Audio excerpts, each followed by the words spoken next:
হযরতে মূসা আলাইহিস সালাম ফেরাউনের কাছে গেলেন আর দাওয়াত দিলেন, ফেরাউন পড়ে নাও লা ইলাহা ইল্লাল্লাহ।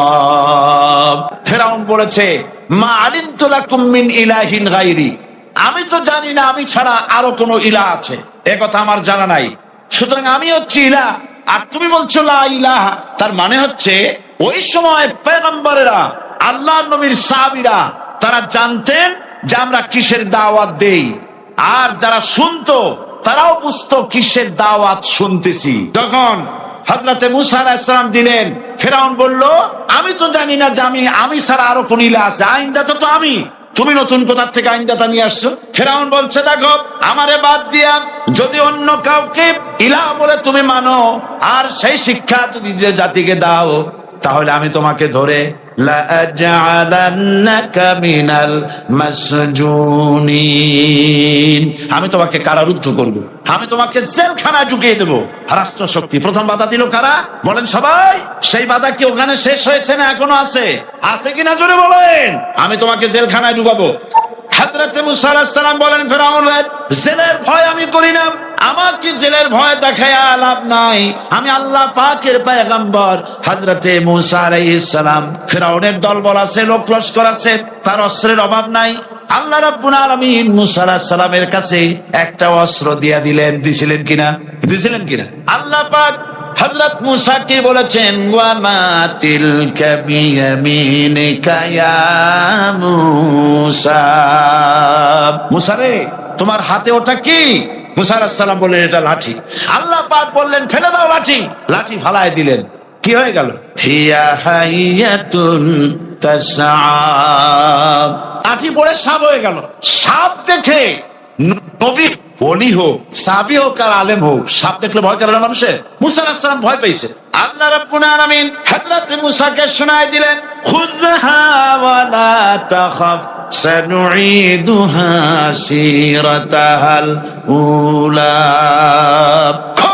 ধরো লা তাখাফ, ভয় পেও না। আল্লাহ বলছেন ধরো, ভয় পেও না। ধরার সঙ্গে সঙ্গে স্বাভাবিক অবস্থায় ফিরে আসবে, আবার লাঠি হয়ে যাবে। এখন আল্লাহ বলছেন ধরো। মূসা আলাইহিস সালাম কি ভয় পাওয়া উচিত হবে? উচিত হবে। মূসা আলাইহিস সালাম কি ভয় পাইছিলেন? কারণ হচ্ছে এই দুশমনের শক্তিটা খুব বড়ই দেখা যায়, মনে হয় যেন অনেক বড় কি জানি কি। আল্লাহ পাক বলছেন ইন্না কাইদাশ শায়তানে কানা দাঈফা, শয়তানের চক্রান্ত যতই তুমি মনে করো অনেক ষড়যন্ত্রের জাল বিস্তার হয়ে আছে, আল্লাহ কয় কিছুই না, দাঈফা অত্যন্ত দুর্বল। আল্লাহ পাক বললেন ধরো। মূসা আলাইহিস সালাম সাপ ধরলেন, সঙ্গে সঙ্গে লাঠি হয়ে গেল। ফেরাউন বরদাস্ত করলো না, রাষ্ট্রশক্তির পক্ষ থেকে আক্রমণ শুরু হলো। অপরাধ কি? মূসা আলাইহিস সালামের অপরাধ কি? কি অপরাধ? মাশাআল্লাহ বুঝতে পেরেছেন। অপরাধ হচ্ছে তিনি বলেছেন লা ইলাহা, জোরে বলেন লা ইলাহা ইল্লাল্লাহ। এই কালেমাকে আজ আমরা ভিক্ষার বুলি বানাইছি। এটা হলো সার্বভৌমত্বের বুলি, এটা হচ্ছে আল্লাহ পাকের সার্বভৌমত্বের কথা।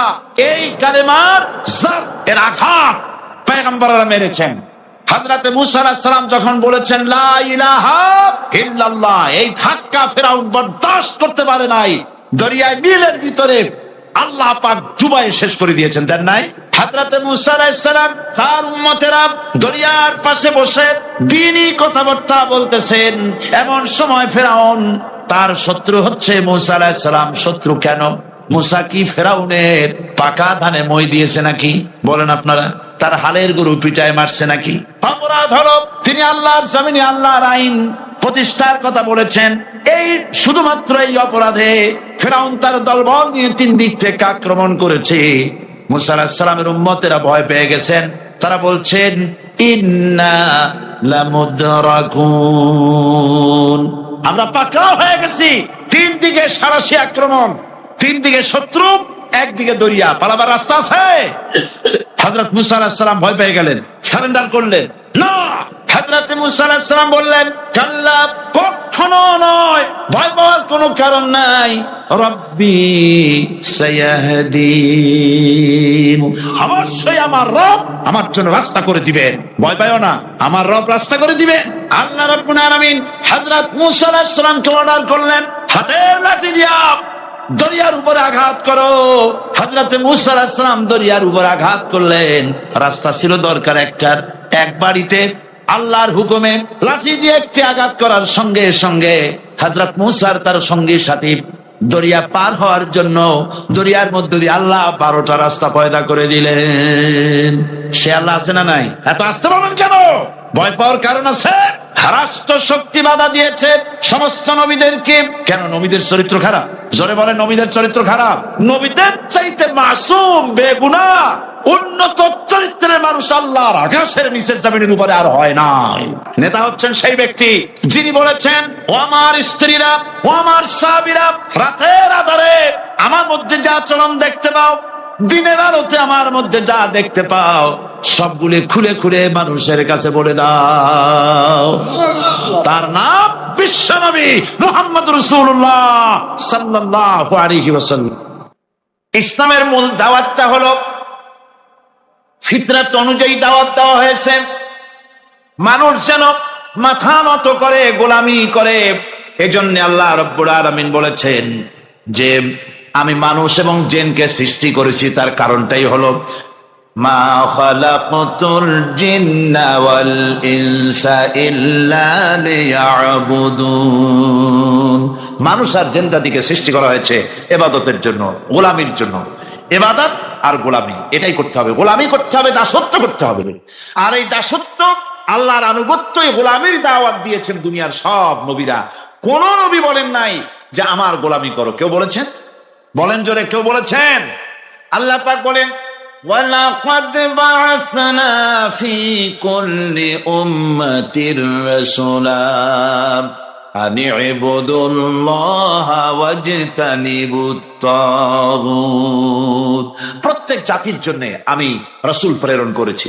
তারা মানুষকে দাওয়াত দিয়েছেন এই কথা বলে যে এক আল্লাহর গোলামি করো, তিনি ছাড়া কোনো ইলাহ নাই, আইনদাতা নাই, বিধানদাতা নাই। তার গোলামি, তার সামনে মাথা নত করে দাও। নামাজ হচ্ছে তাওহীদের অবশ্যম্ভাবী এক বহির্প্রকাশ। তাওহীদের জন্য তাওহীদবাদী মানুষ যারা, তাদেরকে নামাজ আদায় করতেই হবে। আকীদা বিশ্বাসের দিক থেকে তাওহীদ যদি হয় পুরা দ্বীনের মূল উৎস, তাহলে আমলের দিক থেকে নামাজ হচ্ছে পুরা দ্বীনের মূল ভিত্তি। নামাজ হচ্ছে আমলের মূল ভিত্তি। এর বাস্তবায়ন ছাড়া দ্বীন পূর্ণ হয় না।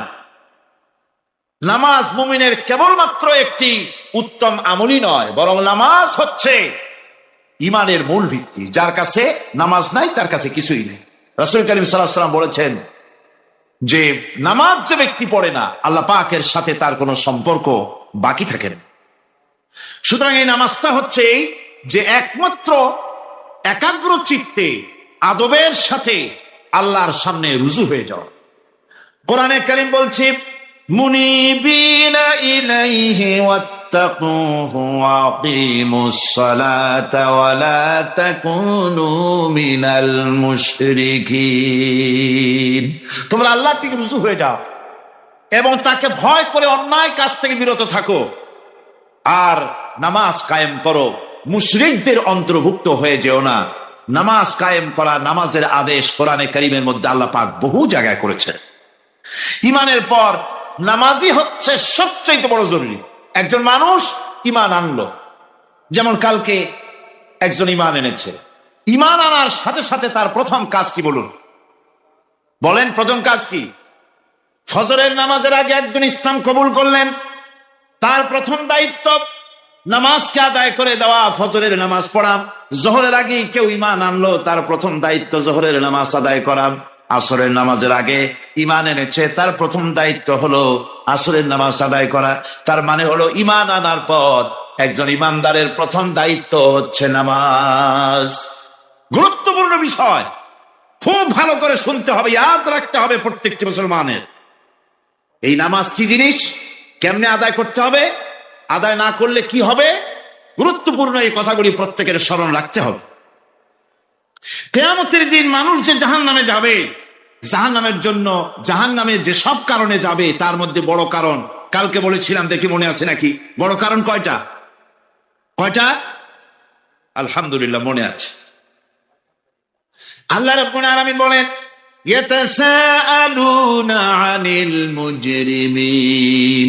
কিয়ামতের দিন অপরাধীদেরকে জিজ্ঞেস করা হবে মা সালাকাকুম ফি সাকার, জাহান্নামে কেন আসছো?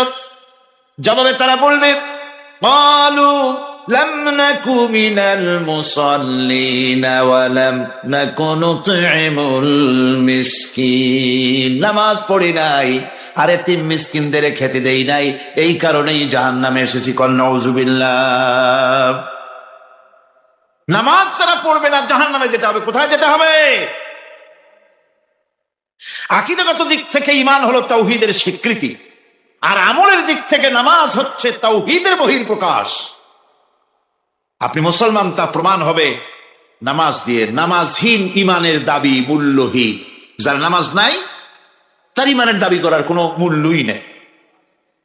অনেক এরকম কথা বলে, হুজুর আমি মানুষটা নিতান্ত খারাপ, যাই মনে করেন, গ্রামে রাস্তা বানাইছি, ব্রিজ করে দিয়েছি, কালভার্ট করেছি, এতিম মিসকিনদের তাও মাঝে মধ্যে খাবার দেই, বিধবারে কাপড় চোপড় দেই, মানুষটা আমি নিতান্ত খারাপ না, তবে এই মাঝে মধ্যে একটু নামাজ পড়ি না, তাতে কি আমার ঈমান নষ্ট হয়েছে? আমি বলি ভাই ঈমানই তো নাই, নষ্ট হবে কি? ঈমান থাকলে না নষ্ট হবে? ঈমান নাই। সুতরাং একজন মুসলমান যদি নামাজ না পড়ে নিজেকে মুসলমান বলে দাবি করার কোন হক তার নাই, দাবি করার অধিকার নাই। নামাজ হচ্ছে জিন্দেগি, নামাজটাই মূলত জিন্দেগি। নামাজটা কি? জিন্দেগি। আল্লাহ রাব্বুল আলামিন শেখাচ্ছেন কুল ইন্না সালাতি ওয়া নুসুকি ওয়া মাহইয়ায়া ওয়া মামাতি লিল্লাহি রাব্বিল আলামিন। মুহাব্বতের সাথে সবাই পড়েন কুল ইন্না সালাতি ওয়া নুসুকি ওয়া মাহইয়ায়া ওয়া মামাতি লিল্লাহি রাব্বিল আলামিন। বলো আমার নামাজ, বলো আমার নামাজ, আমার কোরবানি, আমার হায়াত, আমার মত সবকিছুই আল্লাহ রব্বুল আলামিনের জন্য নিবেদিত। আমার বেঁচে থাকা, আমার মরে যাওয়া সব আল্লাহর জন্য। সে আল্লাহ রব্বুল আলামিন, তার জন্য সবকিছু নিবেদিত করতে হবে। আল্লাহ পাকের গোলাম আমাদের বানিয়েছেন, আল্লাহ আমাদের গোলামি করা লাগবে। আর গোলামির নমুনা যাকাত দিয়া, হজ দিয়া, দাম দিয়া, সদকা দিয়া, কোন জিনিস দিয়ে নামাজের মতো গোলামির উৎকৃষ্ট প্রমাণ বা নমুনা আর কিছুতে নাই। আমি যে গোলাম তার উৎকৃষ্ট প্রমাণ হচ্ছে নামাজ। নামাজেই একটা মানুষ গোলামির অনুভূতিতে তাকে নিয়ে যায়। বাদশাহ হোক, মন্ত্রী হোক, পীর হোক, মৌলানা হোক, মুহাদ্দিস হোক, বড় লোক হোক, গরিব হোক, পুরুষ হোক, নারী হোক, যেই হোক, নামাজে দাঁড়াইলো একেবারে কান্ডারে ধরিয়া, কানের কাছে হাত দিয়া, হাত দুটো বাঁধিয়া, মাথা নিচের দিকে দিয়ে দাঁড়ায় গেল। কিসের মতো? আসামির মতো, গোলামের মতো। সুবহানাল্লাহ। এদিক ওদিক তাকাইতে পারবা না, চোখটা থাকবে সেজদা যেখানে দিবা সেখানে। তাকানো নিষেধ, সেজদার দিকে তাকাও। এরপরে যখন রুকুতে গেলেন, গোলামির নমুনা হয়ে গেল। গোলামের এরকম মাথা নিচু করে থাকতে হয় প্রভুর সামনে। গেলেন রাজা, বাদশাহ, বড় লোক, সব অহংকার চূর্ণ হয়ে গেল। নাক আর কপাল দিয়া আমার মাবুদের দরবারে মাথাটা লাগাই দিলাম জমিনের উপরে। সুবহানাল্লাহ। আমি আমার ভাষায় বলি, আমি আমার ভাষায় কথাটা এভাবে বলি, এই জমিনটা যদি কাগজ হয় আর আমার নাকটার কপালটা যদি কলম হয়, তাহলে আমি যে গোলাম দৈনিক 5 বার আমার নাক আর কপাল দিয়া জমিন নামক কাগজের উপরে, দাস খতের উপরে দৈনিক 5 বার নাক আর কপাল দিয়া সই করে দেই, আল্লাহ আমি তোমার গোলাম, আর কারো গোলাম নই, আমি একমাত্র তোমার গোলাম। ঘুমের থেকে উঠে সেজদা দিয়া বলি, দুপুরের সময় কাজ ফেলাইয়া আর একবার বলি, বিকেল আসার আগে আসরে আর একবার বলি, দিন যখন শেষ হয় আর একবার বলি, রাতে যখন শুতে যাই আর একবার সেজদা দিয়া ঘোষণা করি, মাবুদ আমি তোমার গোলাম। সুবহানাল্লাহ। নামাজ হচ্ছে ইসলামের গণ্ডির মধ্যে প্রবেশের প্রমাণ। কোরআনে কারীম বলছে ফাইন তাবু ওয়া আকামুস সালাতা ওয়া আতাউজ যাকাতা ফাইখওয়ানুকুম ফিদ্দীন। সূরা তওবা এসেছে, তারা যদি তওবা করে আর নামাজ কায়েম করে, যাকাত যদি আদায় করে, তাহলে এখন তোমাদের সে দ্বীনি ভাই, এখন ভাই হয়ে গেল। একটু আগে ছিল কাফের মুশরিক, এখন তোমার দ্বীনি ভাই। দ্বীনের গণ্ডির মধ্যে প্রবেশ করা, কলেমা পড়ার সাথে সাথেই নামাজ। নামাজ হচ্ছে দ্বীনের প্রধান গেট, দ্বীনের প্রধান তোরণ। দ্বীনের মধ্যে প্রবেশ করার জন্য এই গেট দিয়ে প্রবেশ করতে হবে। সুতরাং এই নামাজের এতই গুরুত্ব দেওয়া হয়েছে। ইসলাম যদি ক্ষমতায় আসে, আল্লাহ যেন এনে দেন, জোরে কোন আমিন। ইসলাম যদি ক্ষমতায় এসে যায়, রব্বুল আলামিন তাফসীরের মাহফিল, কোরআন সামনে নিয়ে আশা করে তোমার দরবারে দোয়া করি, এই বিশাল জনসমুদ্রের দোয়া কবুল করো মাবুদ গো, এই বাংলাদেশকে ইসলামের দেশ বানাইয়া দাও। দেশটা যদি ইসলামের হয়ে যায়, আইন যদি আল্লাহর হয়, শাসন যদি সৎ লোকেরা করে, রব্বুল আলামিন কোরআন শরীফে বলেন, তাহলে তারা 4টা কাজ করবে। আল্লাযীনা ইম্মাক্কান্নাহুম ফিল আরদ আকামুস সালাতা ওয়া আতাউজ যাকাত ওয়া আমারু বিল মা'রুফি ওয়া নাহাউ আনিল মুনকার। মুমিনেরা ক্ষমতায় এসে প্রথম যে কাজটা করবে, প্রথমে ক্ষমতা এসেই নামাজ বাধ্যতামূলক করবে। প্রথম কি? ওয়াজ নসিহতে অনুরোধ করা হবে না, বাবাজিরা আল্লাহর রাস্তায় নামাজটা পড়ে না। রেডিও এবং টেলিভিশনের মাধ্যমে রাষ্ট্রপ্রধান অর্ডার করে দিবেন, আজ থেকে বাংলাদেশের 12 কোটি তাওহীদি জনতা, নারী পুরুষ যারা আকেল বালিগ, সকলের জন্য নামাজ বাধ্যতামূলক, নামাজ পড়তেই হবে। এটা অর্ডার। বেলা যখন 1টা বেজে যাবে, বেলা যখন 1টা বাজবে, সমস্ত মসজিদে আজান শুরু হয়ে যাবে। আজানের সাথে সাথে অফিস, আদালত, কল কারখানা, ক্ষেত খামার, শিক্ষাঙ্গন সব ডেডলক হয়ে যাবে। আধা ঘন্টার জন্য বন্ধ হয়ে যাবে। যারা মুসলমান অফিসে, কলেজে, ইউনিভার্সিটিতে, সর্বত্র তারা নামাজের জন্য প্রস্তুতি নেবেন। আধা ঘন্টার ভিতরে নামাজ আর খানা সেরে আবার কলেজ চলবে, বিশ্ববিদ্যালয় চলবে, কল চলবে, কারখানা চলবে, ক্যান্টনমেন্ট চলবে, সেক্রেটারিয়েট চলবে, সব আপন গতিতে চলতে থাকবে। আল্লাহর রহমত, বরকত আকাশ ফেরে নাজিল হয়ে যাবে। আর এই অর্ডার যে দেওয়া হবে, নামাজ পড়বেন সেখানে। থানায় যখন আজান হবে, থানায় আজান হয়ে গেছে, থানার স্টাফ, পুলিশ যারা আছে জামাতে খাড়া হয়ে যাবে, ইমামতি করবেন ওসি সাহেব। এসপির অফিসে এসপি সাহেব ইমামতি করবেন, ডিসি সাহেব তার অফিসে ইমামতি করবেন, মন্ত্রী সেক্রেটারিয়েট ইমামতি করবেন, প্রেসিডেন্ট বঙ্গভবনে ইমামতি করবেন, বিশ্ববিদ্যালয়ের ভাইস চ্যান্সেলরের ইমামতিতে সে জায়গার মুসলমান ছাত্র ছাত্রী, শিক্ষক শিক্ষয়িত্রী এক জামাতে নামাজ আদায় করবে। এই যদি হয় চিত্র দেশের, অপরাধ থাকবে। থানায় ওসি সাহেব নিজেই যদি জামাতের ইমামতি করেন, এইভাবে নামাজ আদায় করেন পুলিশদের নিয়ে জামাতে, ঘুষ আর খাবে তারা? এসপি সাহেবের অফিসে, ডিসি সাহেবের অফিসে মন্ত্রীরা যদি এভাবে নামাজ কায়েম করে, তাহলে কি অন্যায় অপরাধ কিছু থাকবে সমাজে? থাকবে না। সুতরাং নামাজ বাধ্যতামূলক করে দেওয়া হবে। নামাজ বাধ্যতামূলক, সকলকে নামাজ পড়তে হবে। নামাজ হচ্ছে অপকর্মের প্রতিবন্ধক। নামাজ পড়লে অন্যায় কাজ থেকে বাঁচার পর, অন্যায় থেকে বাঁচাই কিসে? নামাজ।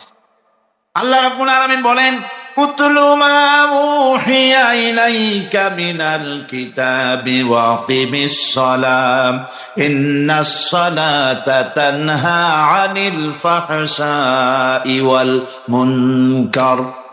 হে নবী, এই কিতাব তেলাওয়াত করো, যা তোমার প্রতি অবতীর্ণ করা হয়েছে, এই কিতাব তেলাওয়াত করো আর নামাজকে প্রতিষ্ঠা করো। নিঃসন্দেহে নামাজ মানুষকে পাপাচার থেকে বাঁচাইয়া দেয়। অশ্লীলতা, পাপাচার থেকে মানুষকে বাঁচায় কে? জোরে চিল্লায় কোন কে? নামাজ। এই নামাজ মানুষকে অন্যায় কাজ থেকে বাঁচায় দেয়। নামাজ যে মানুষকে অন্যায় কাজ থেকে বাঁচায়, কেমনে বাঁচায়? আমরা যে নামাজ পড়ি এই নামাজে তো আমাদেরকে অন্যায় কাজ থেকে বাঁচাইতে পারে না। নামাজি বহুত মানুষ আছে অন্যায় করে, করে কিনা? কর না, করে না? করে। নামাজি অথচ অন্যায় করে। আর আল্লাহ বলছেন নামাজিকে, নামাজ তাকে অশ্লীলতা থেকে ফিরায়। তাহলে কথা কাটটা ঠিক? আল্লাহটা জোরে বলেন, কাটটা ঠিক? অবশ্যই আমার আল্লাহর কথা হক। প্রথম যে কথাটা সেটা হচ্ছে যে আমরা যা নামাজে পড়ি আমরা তা বুঝি না। কথা ঠিক কিনা? আমি যদি এখন প্রশ্ন করি সামি আল্লাহ লিমান হামিদা অর্থ কি কন, ফার্স্ট ডিভিশনে কয়েকটা লেটার নিয়ে ফেল করবেন এরকম লোক আছেন না নাই? সুবহান রাব্বিয়াল আলা অর্থ কি জানি না। সুবহান রাব্বিয়াল আযীমের অর্থ কি জানি না। দোয়া কুনুত অর্থ কি জানি না। তাশাহুদ অর্থ কি জানি না। সূরা ফাতিহার অর্থ কি জানি না। এমন কি উযুর মধ্যে কয়টা ফরজ তাও অনেকের জানা নাই। কথা কি বেশি বললাম না ঠিক বলছি? একজনে জিজ্ঞেস করলো, মিয়া উযুতে কয় ফরজ? ভাই হুজুর কি মনে করেন যে বুঝি জানি না? এটা তো সাধারণ ব্যাপার, বলেন না কয় ফরজ? উযুতে তো 17 ফরজ। কি কি কয়? হাত ধোয়া, পাও ধোয়া, মুখ ধোয়া, নাক ধোয়া, চোখ ধোয়া, জিহ্বা ধোয়া, মাথা ধোয়া। বলতে বলতে গুনে দেখা গেল প্রায় 19টার মতো বলছে। বলা হলো, মিয়া বললেন আপনি উযুতে ফরজ 17টা, কইলেন আপনি 19টা। কয় হুজুর জানি আরো, বলি না আপনাদের ভয়তে। উযু জানে না, নামাজ জানে না, তাকে এই নামাজ কেমনে ফিরাবে অন্যায় কাজ থেকে? কথা বুঝতে পেরেছেন? নামাজে আল্লাহু আকবার বললাম, এরপরে সানা পড়লাম, তারপরে সূরা ফাতিহা পড়লাম। সূরা ফাতিহার ভিতরে যে সমস্ত কথাগুলি বললাম সেই কথাগুলি বুঝি না, কি বলেছি তাও জানি না। এরপরে সুবহান রাব্বিয়াল আলা বলেছি, সুবহান রাব্বিয়াল আযীম বলেছি, সামি আল্লাহু লিমান হামিদা বলেছি, অর্থ কি জানি না। আল্লাহ তা শুনতে পান, যে ব্যক্তি আল্লাহর প্রশংসা করেন তিনি তা শুনতে পান। নামাজের মধ্যে আইডিয়া দেওয়া হচ্ছে, তুমি যে আল্লাহর জন্য নামাজ পড়তেছো, প্রশংসা করতেছো, এটা এমন নয় যে আল্লাহ পাক দেখছেন না বা শুনতেছেন না। তুমি যা বলতেছো, প্রশংসা করতেছো, আল্লাহ পাক তা শুনতে পাচ্ছেন। সামি আল্লাহু লিমান হামিদা, সুবহান রাব্বিয়াল আলা। আমি মহান সর্বশ্রেষ্ঠ আল্লাহ রাব্বুল আলামিনের পবিত্রতা ঘোষণা করছি, আমি তার প্রশংসা করছি।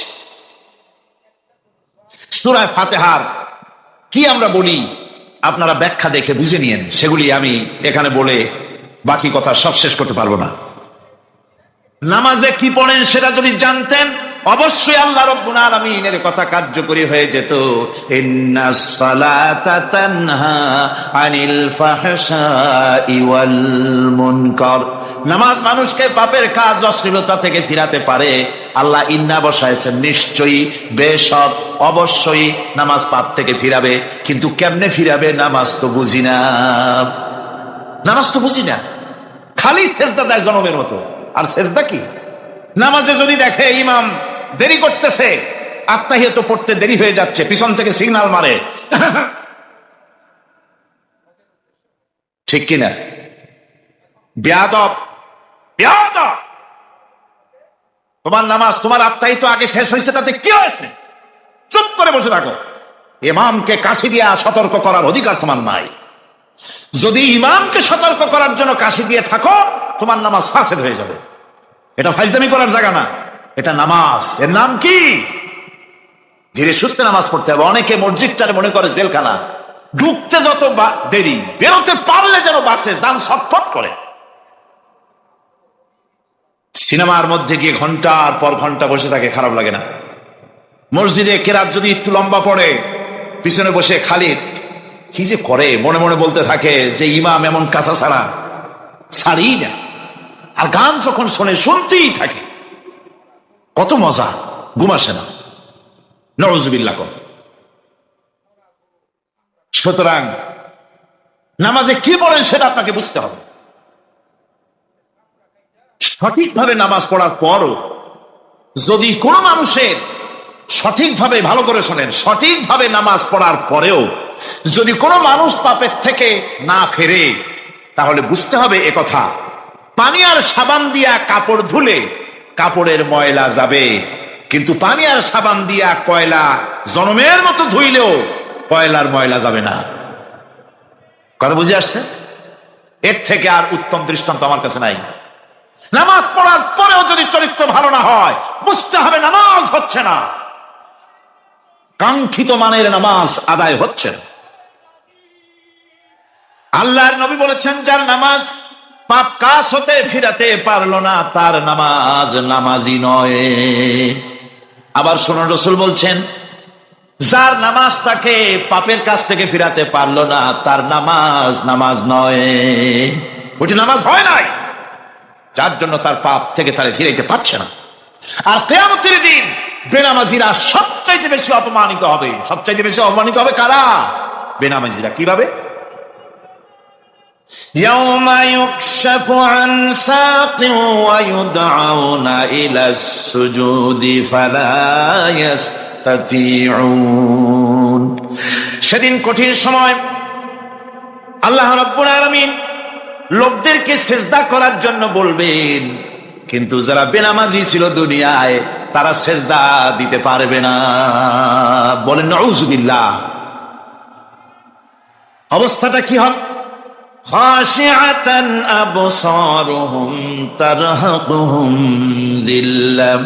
তাদের দৃষ্টি নিচু হবে, লাঞ্ছনা এবং অপমান তাদের উপরে চেপে বসবে, সিজদা দিতে পারবে না। আল্লাহ আমাদেরকে ক্ষমা করুন। কিয়ামতের দিন হযরত আদম আলাইহিস সালাম থেকে শুরু করে পৃথিবীর সমস্ত মানুষের সামনে আল্লাহ রাব্বুল আলামিন সিজদা করার জন্য অর্ডার করবেন। যারা নাকি বেনামাজি, ওরা আল্লাহর দরবারে সেদিন সিজদা দিতে পারবে না, লাঞ্ছিত অপমানিত হবে। যারা কন নাউযুবিল্লাহ। নামাজ, মুমিনের নামাজ একরকম, মুনাফিকের নামাজ হলো আর এক রকম। মুনাফিকরাও নামাজ পড়ে, পড়ে কিনা কন? মুনাফিকেরাও নামাজ পড়ে। মুনাফিকেরা যখন নামাজ পড়তে যায়, আল্লাহ রাব্বুল আলামিন বলতেছেন, ওয়াইদা কামু ইলাস সালাতি কামু কুসালা। মুনাফিকেরা যখন নামাজ পড়তে দাঁড়ায়, নামাজে আসে ঠিক তারা, কিন্তু নামাজের জন্য দাঁড়ায় খুব শৈথিল্য ভাবে দাঁড়ায়, কাহিলি সুস্তি, এ জায়গা চুলকায়, পায়জামা ধরে টান দেয়, টুপিটা ঘুরে আয়, এদিক ওদিক তাকায়। মুনাফিকের নামাজ দেখলেই ঠিক পাওয়া যায় যে বেটা মুনাফিক। এইভাবে সে দাঁড়ায়। তার নামাজটা কি জন্য? ইউরাউনান নাসা ওয়া লা ইয়াযকুরুনাল্লাহা ইল্লা কালিলা। তাদের নামাজ হচ্ছে মানুষকে দেখাবার নামাজ। নাউযুবিল্লাহ। এখন দেখবেন এই মৌসুম আসছে, নামাজের মৌসুম, বেনামাজিদের নামাজের মৌসুম। জনসভা হচ্ছে, নির্বাচন আসতেছে, নামাজে রক্ত হয়ে গেছে, তাড়াতাড়ি আজান হয়ে গেল, টুপি না থাকলে রুমাল একটা মাথায় দিল, উজু আছে কিনা আছে, আল্লাহু আকবার, যা আছে কপালে হয়ে যাক। মানুষকে দেখাবার জন্য এরা নামাজ পড়ে। এরা আল্লাহর শরণার্থে নামাজ খুব কম লোকই পড়ে। এরা হচ্ছে মুনাফিক। দুনিয়া এবং আখিরাতে কল্যাণের জন্য একমাত্র মাধ্যম হচ্ছে নামাজ। দুনিয়াও যদি কল্যাণ চাই, আখিরাতেও যদি কল্যাণ চাই, তাহলে এর জন্য কি করতে হবে? কি করতে হবে? আমার কথা নয়, আল্লাহ রাব্বুল আলামিনের কথা শুনুন। রব্বুল আলামিন বলেন, ক্বাদ আফলাহাল মুমিনুন আল্লাযীনা হুম ফি সালাতিহিম খাশিউন ওয়াল্লাযীনা হুম লিয-যাকাতি ফাঈলুন ওয়াল্লাযীনা হুম লিফুরুজিহিম হাফিজুন। নিশ্চিতভাবে সেই সব মুমিন কল্যাণ লাভ করবে, নিশ্চিতভাবে। তারা হচ্ছে ওই সব লোক যারা নিজেদের নামাজ ভীতি মিশ্রিত বিনয় ভাবে, ভীতি মিশ্রিত অবস্থায় বিনয়ের সাথে যারা নামাজ আদায় করে, যারা বেহুদা কাজ থেকে বিরত থাকে, যারা যাকাতের পন্থায় কর্মতৎপর হয়, আর যারা নিজের লজ্জাস্থানকে হেফাজত করে। এরপরে আল্লাহ পাক বলেন, ওয়াল্লাযীনা হুম লিআমানাতিহিম ওয়া আহদিহিম রাউন ওয়াল্লাযীনা আলা সালাওয়াতিহিম ইউহাফিজুন ওয়াল্লাযীনা আলা সালাতিহিম হাফিজুন। আর যারা তাদের আমানতকে পূর্ণ করে, আমানত এবং তাদের ওয়াদা চুক্তি পূর্ণ করে, এবং যারা নিজেদের নামাজ সমূহকে পূর্ণভাবে হক আদায় করে নামাজ পড়ে নামাজ